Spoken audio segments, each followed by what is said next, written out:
Well, welcome everybody. I'm Bill VanGorder from CARP, and with me today is Nancy Irvine from the Canadian Association of Movers, CAM. Nancy is the President and CEO of the Canadian Movers Association, and today we're talking about how to move seniors safely. And we're going to move right into a recording of an interview that Nancy and I had.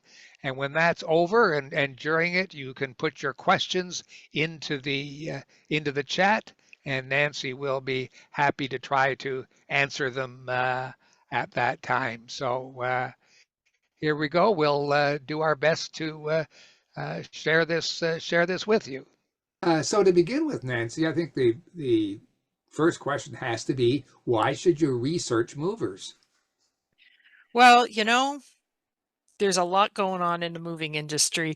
It's not regulated, so anyone can be a mover. You and I could go get a truck and start moving furniture ourselves and call ourselves movers. So you want to be very careful in who you pick.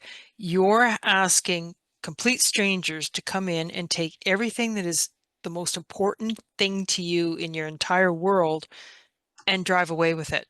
So you want to make sure that you're not getting a disreputable moving company that's only in it to make some money off of you. There's since COVID, there's been online brokers, they're called, and they're basically selling moves. Kind of like, you go on Amazon and you buy shirts or purses or whatever. It's the same kind of thing. They're selling the move to you at a really less expensive price, and then they're just giving it to somebody to do it because they've made their money by just grabbing you. And they don't have trucks, they don't have people, they don't even have a place to go where you could go to see them if something happens. And they're not even in Canada.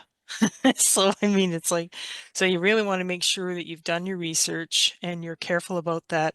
And of course, as anybody that's been following us the last few years, we've talked about scams, and there have been moving scams where moving companies, or they say they're moving companies, will come in with a cheap price, a too good to be true price, and then they get all your stuff and they go, oh, wait a minute, we're going to charge you $10,000 more. And they keep your stuff, and then you go through legal challenges, and you know the police aren't going to help you very much, and you're in all sorts of trouble that way. So it's very important to just take the time and do your research. Do you think it's going to change this year, or we're into a new year? COVID is sort of past us. Do you think it's going to get better or worse in terms of being careful about picking a mover? I think, with all the work that we've done, I think there's been a huge change in people's attitudes about, oh yeah, I'll just go and get my mover at the last minute. And they're doing their research and they're booking early, and they're calling and they're asking questions, which we find is massive. That's a massive improvement. So they're not getting scammed. But scammers went away for a while because there was a lot of media, a lot of police interest, and that's kind of waned now. And we've seen a couple show up again already. And, I think they're going to take advantage of the fact that Canadians are extremely price sensitive right now, Hmm. like more so than we've ever been in our lives. And so again, it's just to be careful. So I think that there's going to be some issues this year. However, it's certainly not going to be like it was in the free for all during COVID time. Yeah, well, I Yeah. think you're right. And certainly we know from our CARP surveys that cost of living, all the cost of Mm. everything is the number one concern, even ahead of health concerns these days. And also our members, older people have lived in their houses often for 40 years. They're not used to the new prices and think that they have no idea. So they're shocked when they get what you and I know is a reasonable price, right? Well, exactly. And I mean, any reasonable moving company, certainly our members, they're going to be fair about the pricing. But, things gas is a lot more expensive than it was back 40 years ago, and et cetera, Right. wages and all that stuff. So yeah. So what should you look for in a mover? So you're going to do your research, you're going to look at it, right, you're going to talk to some people, but what do you need to know to make a good choice? I think you want to make sure that they have a physical address for sure. You want to make sure that you've done your research on them and that they've got a good reputation with the Better Business Bureau. They're, hopefully a member of ours, but if they're not, we can certainly give you some information about them. You want them to have uniforms, be, you know, trained for sure. And you want to make sure that the company that you're hiring, they have insurance and that they've got WCB, because if anything happens in your house to one of these guys, then you're kind of on the hook for it. So you want to make sure they've got all the requirements they need. But training is huge. That's a major thing as well, because injuries can happen very quickly. So those are the kinds of things. Seems to me I've seen on your website actually a list of questions or things you should ask a mover. Tell us a little bit about that and where people can find it. Well, we've made it easy for you. It's on the home page, and if you scroll down, you'll see Moving Seniors Safely, and then on there you just click that, and then you can go, and everything's there. We have checklists, tip sheets. We have a fact sheet, actually, a question sheet that you can click on. That when you're interviewing your movers, you can, when you're picking, we think that you should have at least three that you talk to. So when you're talking to them, you have a checklist that you can ask them. Do you have insurance? Do you have blah blah blah? And there's all sorts of things on tips, on just everything from getting your pet moved to how to declutter. What do I do with my stuff that nobody wants? We'll All those mention kinds of things. Sorry, we'll mention Yeah. this again at the end of the session today, but on the screen right above your left shoulder is the I www.mover.net. always get mixed up on me doing this. Yeah. That's what people you just gotta it's stage left, right? Yeah, that's what exactly. that's what you have to that should have to look for. Well, you talked about contacting CAM, the Canadian Association of Movers, to you and your staff. What kind of things can you tell them? What can they expect besides this written material that's available on your website? What kind of help can you give people? Well, we certainly will answer any questions anyone has. And we've, we've been doing this with you for 4 years, so we have lots and lots of Yeah. information from previous years and some of the guests that we've had in the past. We've got some new stuff this year, which is pretty exciting, and it's more in depth about some of the things to expect when you have movers come in, or you have move coordinators, senior moving coordinators come in to help you with everything. But we answer questions. That's the main thing, is just to be able to be there to answer the questions about who the mover should be. Who should I be picking?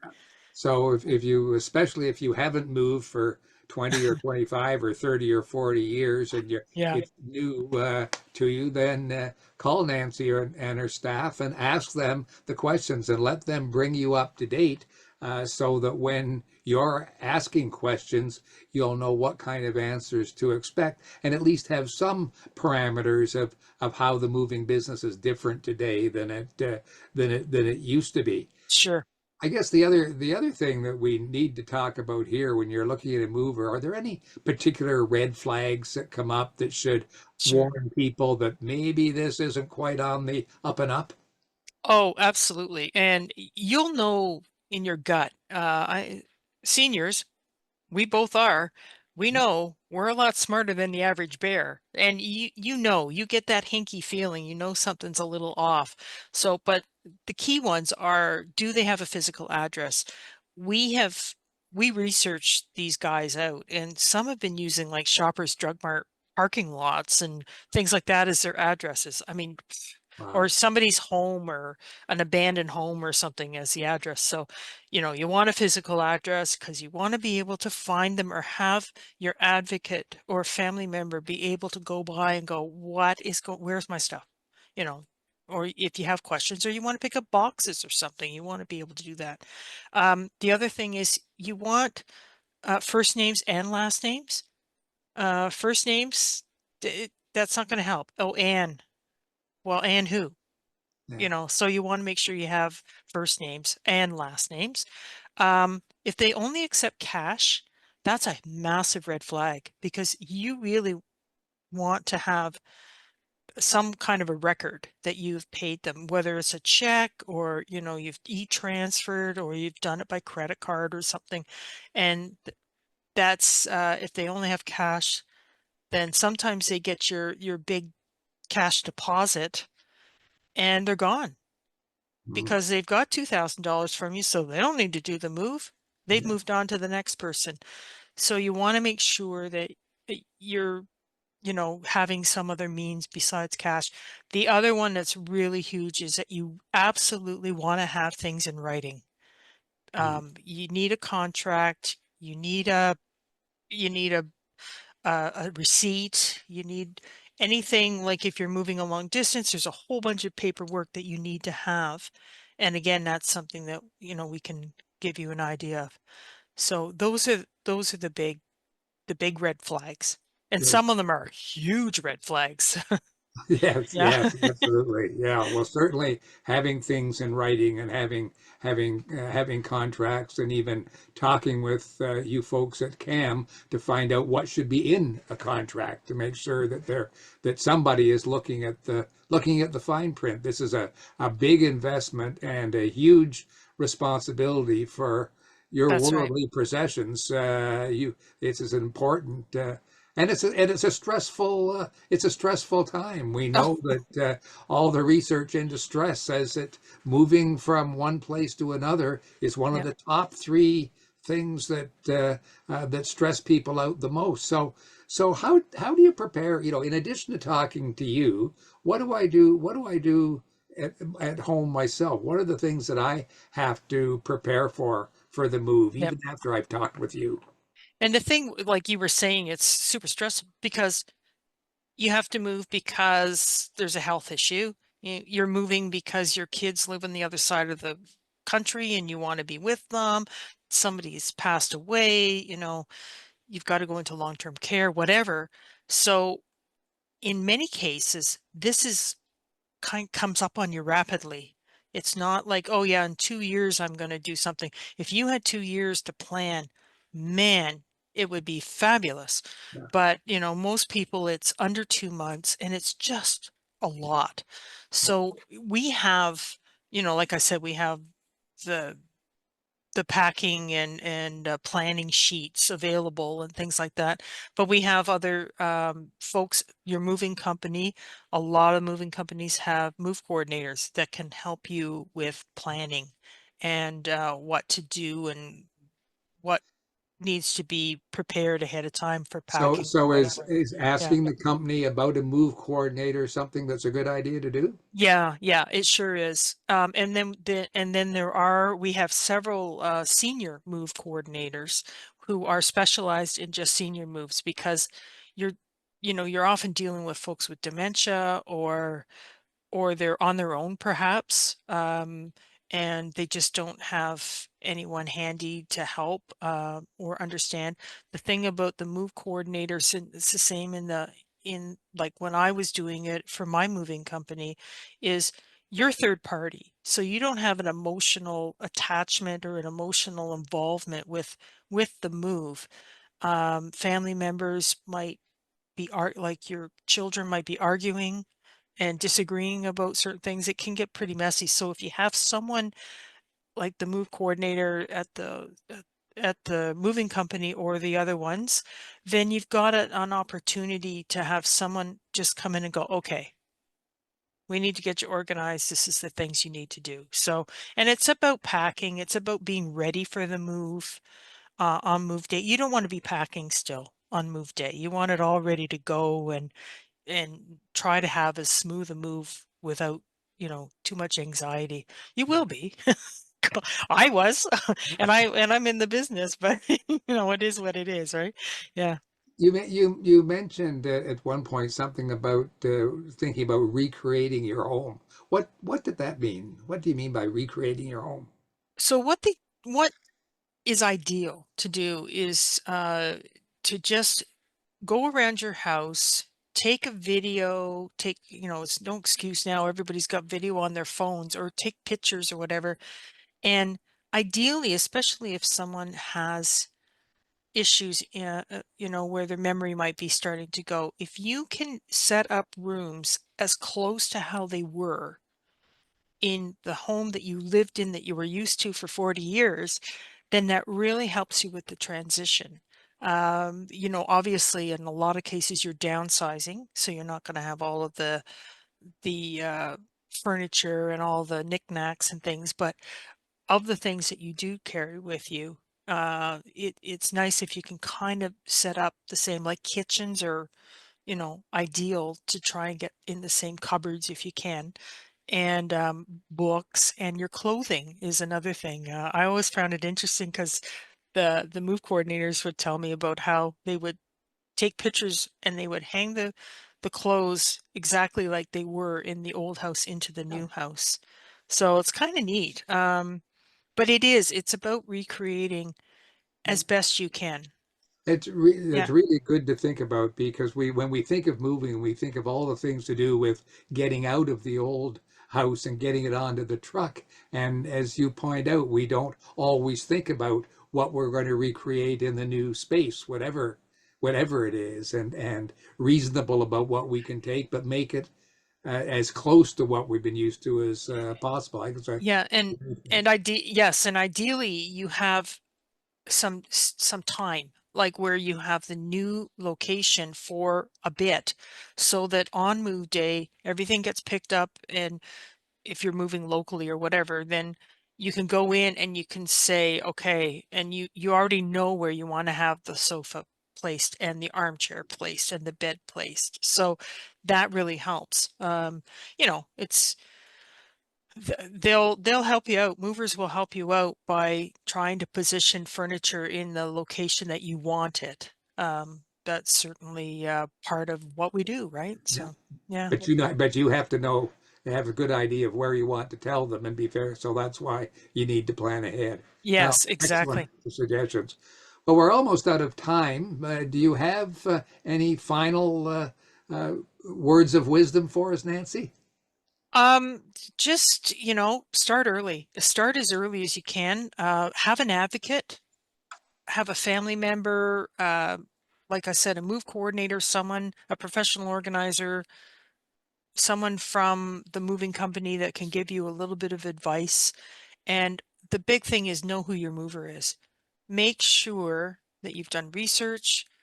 If you can't do it yourself, check with us. I do it every day. I give 3 names to someone every day, pretty much. And just, have a safe move. That's the main thing, is we want you to, it's not always a happy experience, but we want it to be as easy as possible on you. Very good. Well, thank you very much, Nancy Irvine So, from the Canadian Association of Movers. This has been tremendously interesting and informative, and thank you for taking the time. my pleasure. And now we're back, and time. And here we are. Nancy, yes, and I'm here too. Let's start off. Got a number of questions, and please, if you have questions, put them in the chat for Nancy. But I'll just go with them as they're on my screen. Nancy, does Canadian Mover Association, do you have a sample contract that people can use as a reference when a private mover is using a contract? That's like two. No, we don't. But guess what? By the end of the week, we will for sure. Because there is a law. We don't have a whole lot of laws in the moving industry, but we do have some rules around what kinds of things have to be on the contract. So I will definitely, that's my project coming out of today. And maybe, Bill, what we can do is when we send this around, we can include the contract, and I will put it up Yeah, on the Moving Seniors page as well. good. Well, Um, yeah.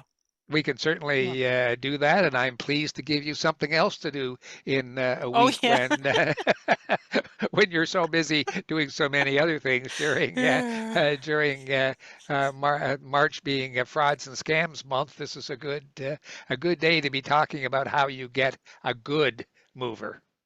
So Andrew and Anne, if you can put in the chat when you're moving, so like if it's the next day or so, then obviously I've got to get cracking on it today. But if I got a couple of days, that would be great. Good. Yeah. Someone else wants to know about moving abroad. This is an interesting one. Mm. Is it worth to move your stuff or better just to leave it here and buy new stuff overseas? Yeah, moving abroad. My daughter moved back from, she was teaching in China, and she moved back and she had 30 boxes, no bigger than, like a little bit bigger than file boxes. And it was $8,000, and it took 2 months. So if you're going to want to move furniture and stuff, you know what? Take pictures of it, put them in a photo album, and love them. Go visit them every day if you need to. I wouldn't move furniture if I could help it. It's not at our age. I mean, if you can get things over there, it's a lot better. It's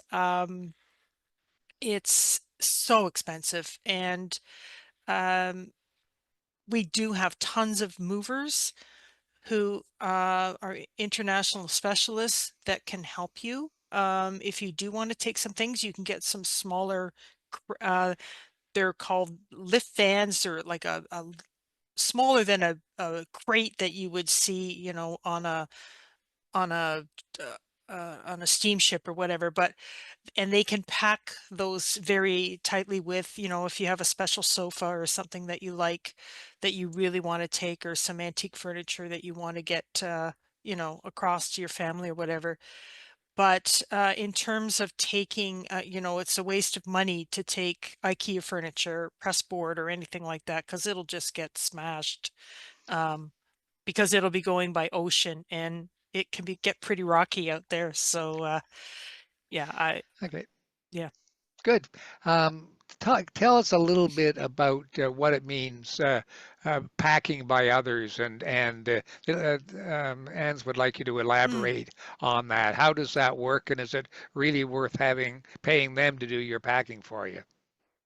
Again, I guess it depends on where you're moving to, and how far you're going. If you're just moving down the street, I would always recommend to my clients, if it's dishes and crockery and things like that, and you're just moving down the street, get your family to just take it for you, or get an advocate of some sort to run it, or yourself to run it to your next place.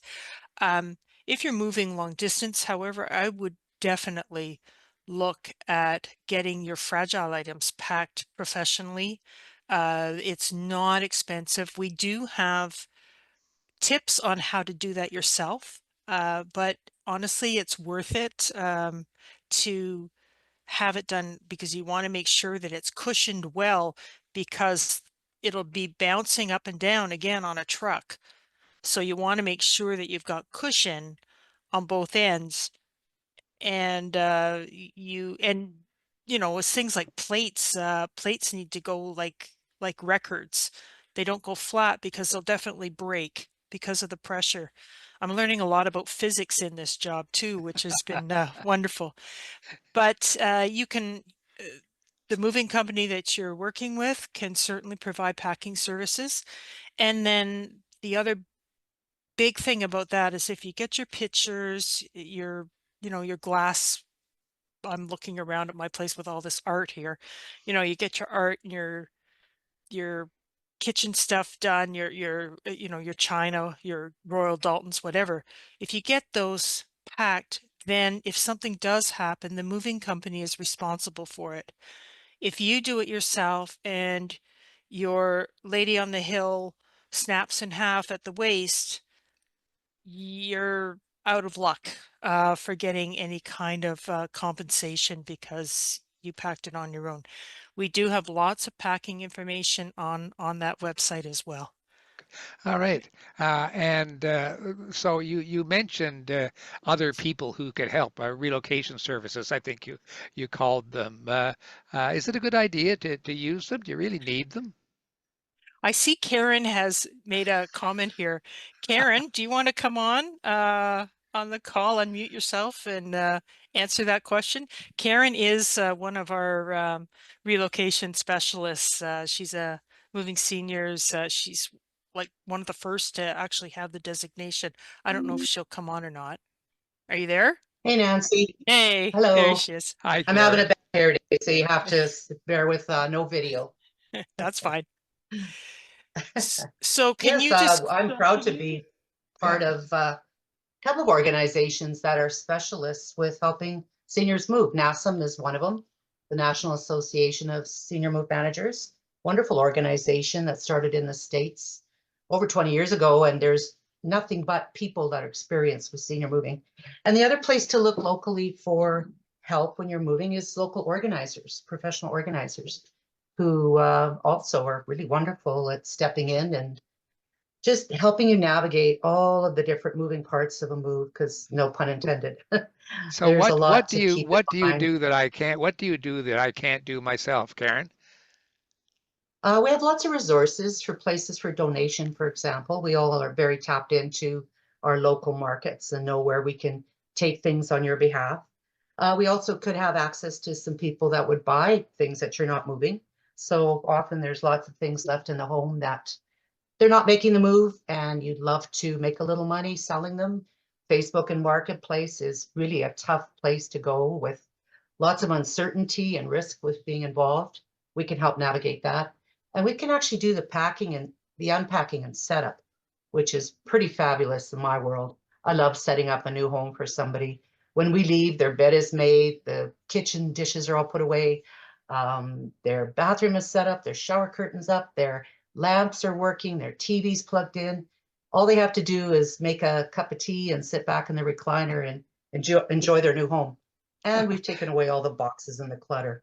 So it's safer when you're trying Uh, to navigate through smaller yeah. space. So Oh, that's great. You make it sound so easy and so less stressful. So that's great. Thank you, Karen. Nancy, another question we have is it better to hire someone from the city you're moving from or the city you're moving in to? In my opinion, it is better to go with the mover that is in your city. The reason being for some of the things we talked about earlier, if you wanted to get boxes or you wanted to you want to meet your movers ahead of time so that you're comfortable with them. It's an option for the moving company to come by with a representative to go through your home and get a better idea of what's moving, how much it's going to be, etc.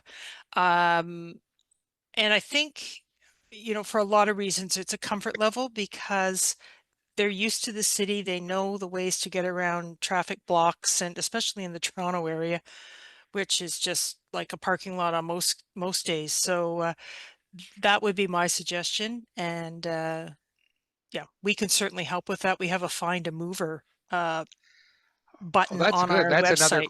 Yeah. That's another question that we've had a couple of times is how can they find a reputable mover? Does CAM have a list on mover.net that they could look at, or how do they Yeah. know?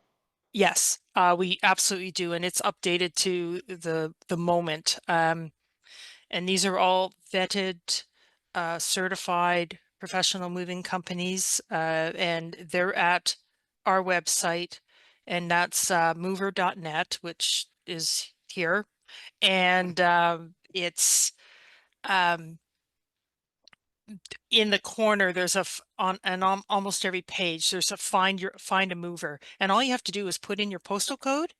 And then this really cool map comes up with all the moving companies in the area. And we can certainly recommend some as well to you. So there is a search feature. That's good. Absolutely. Yep. Yeah. Another question, and maybe this is always hard, but a ballpark figure of the cost of coordinators, of packers, the extra things beyond just the moving. What should you expect to have to add to your estimate? Yeah. Mark Carney, I saw an interview today. Mark Carney says, well, the reason he got the security clearance and he can't talk about what was in the security clearance. One of the things that's the hardest thing for us is that I can't just give you a ballpark. Every move is like a snowflake. It really is. Everyone is different. Your brother may have moved and he's got a similar setup to you, and it'll be a totally different price. It's really hard to put that into a dollar figure. The ideal situation, and movers are is certainly our members have no problem estimating for you at no cost. So, again, you can go through that list that you see and you can pick out eight different movers and ask them to give you an idea. And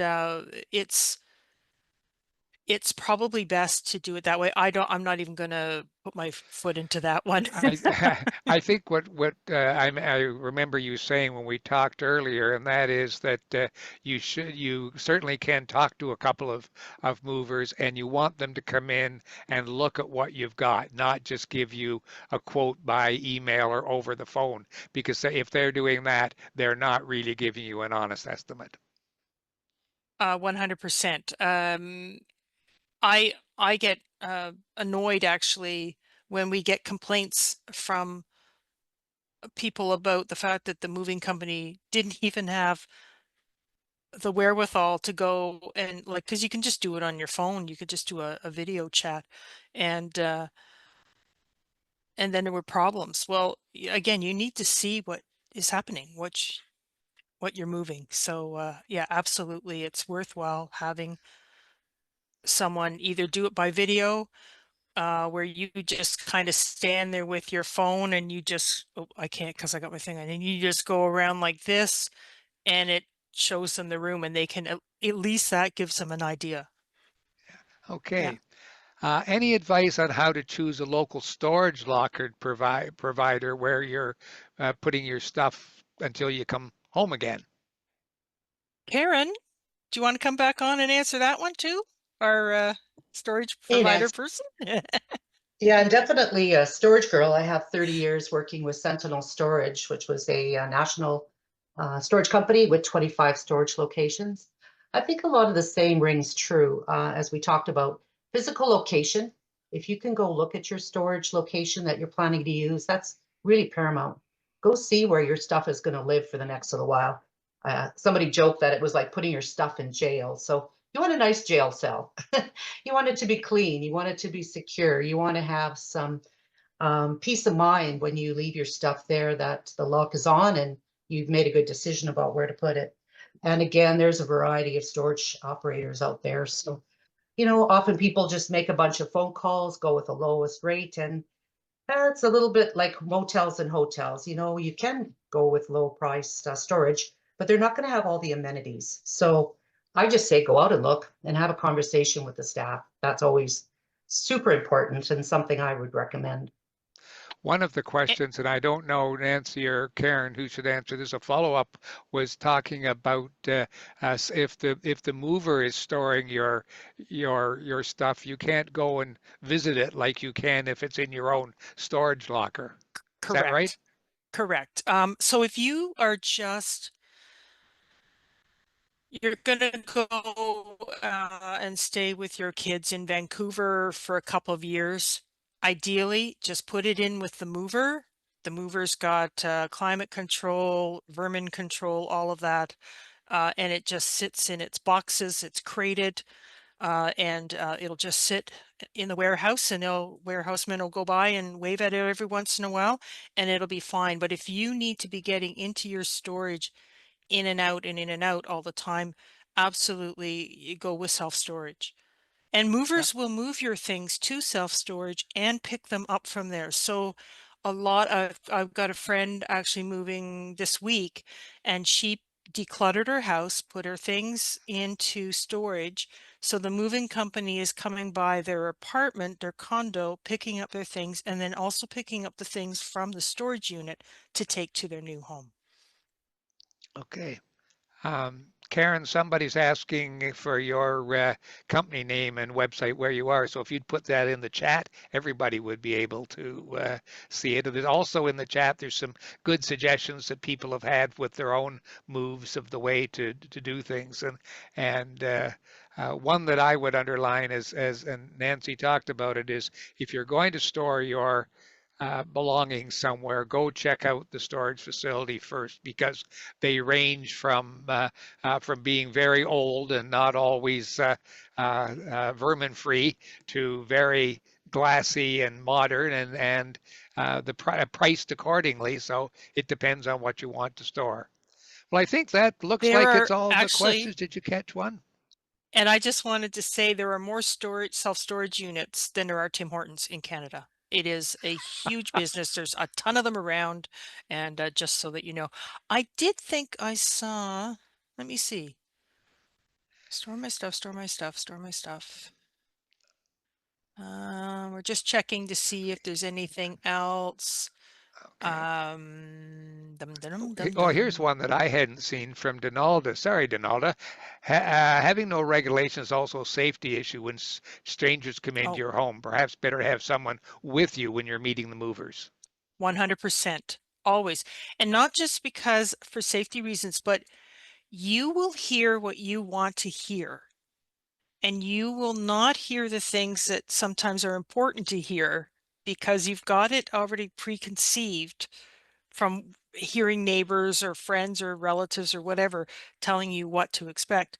So it's always helpful to have, it's like when you go to the doctor and your son or daughter or your caregiver comes with you and takes notes. It's the same kind of thing. It's always smart to have somebody with you. Our guys obviously are all bonded and looked at security and all that kind of thing, and they're not out to do anything horrible to you, but it's just safe to have somebody with you always. And and one of the things that one of the interviews you'll see on our site is you should also give the mover, if you are alone, the mover an emergency contact name and number just in case something happens. You might, go backwards on the floor mat they put down or something like that. It's just to have somebody there. Bill, I did see one about training, and Yes. Paul had asked about training being provided for new staff. So one of the things CAM does is we have a couple of different types of training videos that are available for our guys. And so everybody goes through that, and it's, just to give them some ideas and things. A lot of our members have training sessions, sometimes it's a week at a time, where all the new people come in and they learn how to wrap the furniture. They learn how to pack, glasses and china and things like that. A lot of it is on the job training because, like I said, everything's unique and every move is unique. So you sometimes you don't put a rookie on moving pianos because that takes a long time to get some expertise on. But they do a lot of a couple of our van lines actually have pretend homes set up, model homes set up in their training facilities, and you learn how to carry things through down the stairs and through doors and things like that. So it's quite you know it is Yeah. it's quite well looked after before they get into your house. Great. A couple Yeah. more questions have come up. Yep. One is, have you ever had to deal with hoarders, and how do you pack up a hoarder for a 100-kilometer move? Oh yeah. Personal I had experiences a here, Nancy. I had a dandy in the valley in Nova Scotia. Wow. Um, in a lot of cases, the problem with hoarders is that it's a hazard. It's a biohazard. in a lot of cases. And there are situations where you do have to go in with pretty close to hazmat on, if you can imagine. Movers, just because you want, like, if you've got a hoarder, if you're a hoarder, you don't recognize that you're a hoarder. But if you've got friends that are hoarders, you've got to start downsizing, start getting rid of things, because there's underneath all of that, there's lots of mouse excrement, and there's all sorts of bugs and things like that, and mold, a lot of mold issues. So it's not fun. And you'll have 9 out of 10 movers will say no thank you and walk away, because it's can be a ton of work. And I try to work with them as best I can, but it's really difficult. Yeah. Here's another Yeah. good new question. Are you Yeah. expected to give a gratuity, other than maybe a beer if it's hot, to the actual movers? Don't let them know that they're getting a beer. I know what happens. It's always nice. If you can imagine, in the middle of the summer, it's 32 degrees, and two guys are carrying a 600-pound piece of furniture up and down the stairs, and they got a full truck, and they're back and forth and back and forth. It is not expected. There won't be a tip. There shouldn't be a tip button on the screen. You know how when you go to any restaurant now or anywhere, there's always says 18% tip button thing. No, it's nothing like that. It's always nice if you can. When I've moved, I've usually given the driver $50 for the crew and let him decide how to split it up. Or sometimes I've made them meals, or got a pizza or something. It's always nice if you can have a bottle of water for each of them, because sometimes they're silly and forget to bring water with them, and end up getting dehydrated. But yeah, no, there's no set rule. There's no set expectation of getting anything. Great. Well, we're at the 45-minute mark, and that's what we Yeah. normally find is about the right time that people want to enjoy these webinars. Nancy, do you want to add anything about how they contact you, and remind people how they get more information on the Canadian Association of Movers, and the kind of stuff that we'll include when we send them out a link to the recording of this webinar? We did up a whole bunch. Karen was one of them. We did up a whole bunch of new short videos on a whole bunch of aspects of moving, whether it's being able to stay in place, and having setting up a bunch of people moving in with you. I'm trying to think of the name. Golden Girls. Gosh, I couldn't think of the name. I went totally blank. Setting that up, all the way to working, understanding what your children are going through, dealing with helping you, and that kind of thing. So, and then there's lots of practical tips and things like that. So honestly, the website, it's not a paid ad or anything, but the mover.net. And then if you scroll down, you'll see the seniors at the bottom. It's moving seniors safely. If you click on that, you're going to find a lot of information there, a lot of information, including a new video on pets, and how to a pet service that we work with that can fly your pet across the country for you, and things like that. So, and then there's all sorts of other things on other pages. We've got tons and tons of information up there. So I would suggest going there. There is a button on there that you can get in touch with us, and as well. So absolutely go and have a look through that first. Yeah. And we will include all that information when we send Yes. the link to this webinar out to you, which will take a few days, because we do a little bit of editing on them before we share them with you. So it'll And probably Nancy, be. And Nancy has homework. Thanks. It'll probably be at least the weekend, if not the beginning of next week before we get them out. Well, thank you very much, Nancy Irvine, CEO and President of the Canadian Association of Movers. Great to do this with you again for the Yep, fourth year. It doesn't seem like that many times, but I know. Sure doesn't. obviously something that we're all interested in. And as we get a little bit older, and many of us have lived in the same home for 20, 25, 30, 45 years, it's you get behind and don't know what's happening in the area. And that's why it's so great for CARP and CAM to be able to work together to make sure that our members and their friends have the good information that they need. So thank you again, Nancy. Thank you everybody for watching, and watch for your next National CARP webinar. Goodbye, everyone. Thanks, everybody.